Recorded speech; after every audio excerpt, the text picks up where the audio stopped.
Баршаңызға қайырлы күн достар. Бүгін фарш пен көкөністер қосылып жасалатын дәмді тағам дайындайтын боламыз. Бұл тағамның жеке өзін болмаса сорпасымен бірге ұсынуға болады.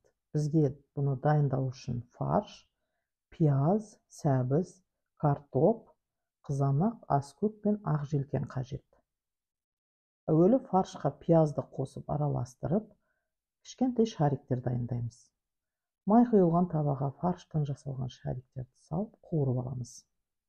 Дайын болған фаршты бөлек ыдысқа салып аламыз. Содан соң табаға сәбізді және картопты салып араластырамыз, қуырып аламыз. Одан кейін қызанақты, азғантай томат пастасын қосамыз. Олар шамалы қуырылған соң аскөк пен желкенді саламыз. Үстіне 400 грамдай су құямыз. Қақпағын жауып 10 минуттай қайнатып аламыз.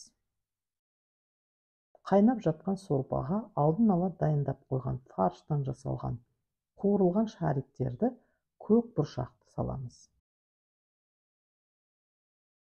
Піскен тағамды тарелкаға гарнирімен бірге саламыз. Сорпасын жеке құйып ұсынамыз. Немесе сорпасымен бірге беруге де болады. Достар, міне өте керемет дәмді тағам дайын болды. Міндетті түрде жасап көріңіздер. Менің ең дәмді рецепттерімнің бірі. Видеоны аяғына дейін көргендеріңізге рахмет.